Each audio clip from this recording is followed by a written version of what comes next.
All right, let's talk about retirement. We're going to go on a little quest today, a quest to find one single number. A number that can give you total financial freedom and, maybe more importantly, conquer the biggest fear that comes with planning for retirement. So, what is that number one fear? I have a feeling if you've ever even thought about retirement, you already know the answer.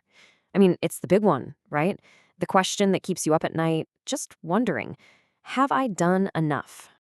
Yep, you guessed it, running out of money. Financial planners say it all the time. This is the single biggest fear for most people.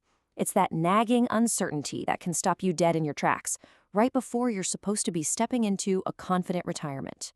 But what if we could just get rid of that uncertainty? What if we could replace it with total clarity? Imagine boiling down all the spreadsheets, all the complexity into just one single number, your personal financial freedom number. The number that tells you, hey, you did it, you've reached the finish line. Well, finding that number, that's exactly what we're going to do today.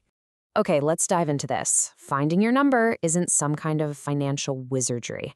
It's not complicated at all. In fact, it's a simple three-step calculation that anyone can do. And we're going to walk through it right now with a really clear example. So here they are, the 3 steps. Step 1, figure out your annual expenses, what you'll spend in a year. Step 2, subtract any guaranteed income you have coming in. And step 3, find the difference between those two. That little difference, that's what we call the gap.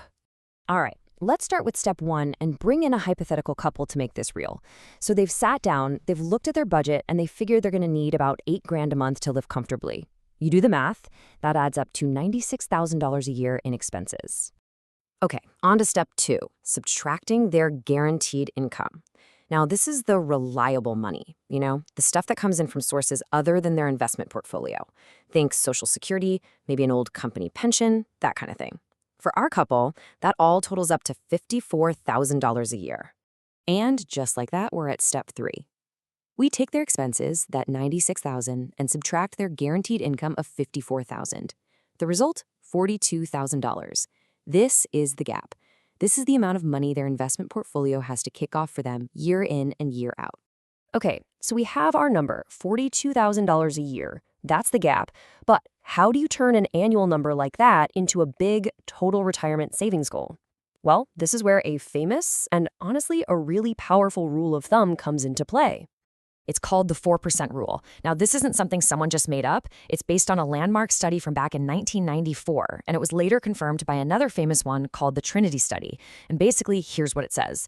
You can safely withdraw 4% of your portfolio in your first year of retirement, then adjust that amount for inflation every year after, and you'll have a really high chance of your money lasting for 30 years or more.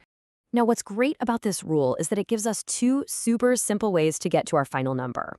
You can take your annual gap and divide it by 4%, or here's the easy way, you just multiply it by 25. It's just 2 sides of the same coin, 2 ways to do the same math. Both get you to the exact same place. So let's do it for our couple. We take their $42,000 gap, we multiply it by 25, and there it is, $1,050,000. That is their financial freedom number. That's the target. That's the finish line they need to cross. But hang on a second. That 4% rule, it was created decades ago. The world, the markets, they were a very different place back then. So you got to ask the critical question, right? Here in 2026, can we still rely on this thing? Is it still safe? Well, the modern answer is it's about being smarter, not just blindly following a rigid rule. Financial experts at places like safemoney.com say true security really comes from matching your plan to your actual spending habits. And, this is key, having the flexibility to make adjustments along the way. And this really shows that new thinking in action. We've got recent research from big institutions like Morningstar, and they've run the numbers for today's market conditions. They're suggesting a more conservative starting withdrawal rate. Their latest analysis, for instance, puts that safe starting number closer to 3.7%, not 4. So the big takeaway here is one word: be dynamic. The modern consensus from researchers at huge firms like Vanguard and RBC is that this flexibility is the absolute key.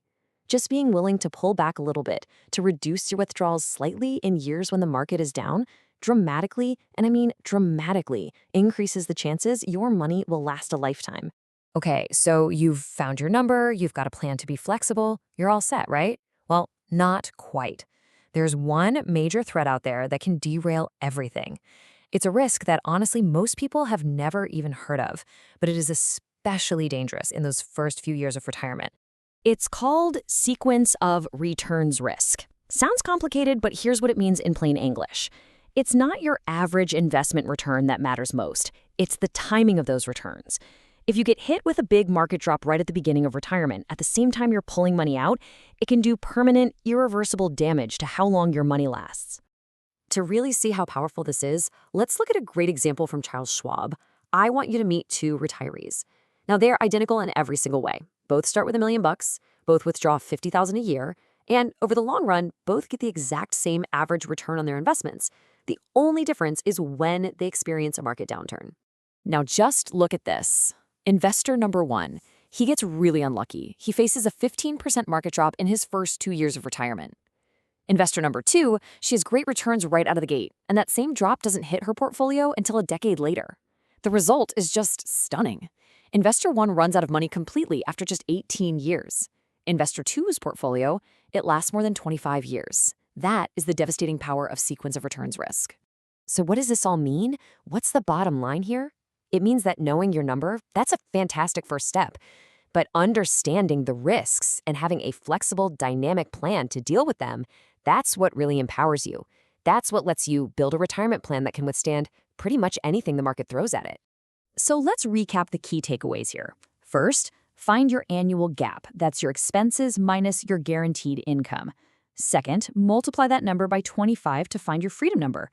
Third, think about adjusting that starting withdrawal rate down to a more conservative 3.7%. And finally, and this one is so important, plan for that sequence risk by building flexibility into your spending plan, especially in those crucial first few years. So there you have it. You have the formula. You know how to calculate the number that can set you financially free. And you know the biggest, sneakiest risk to watch out for.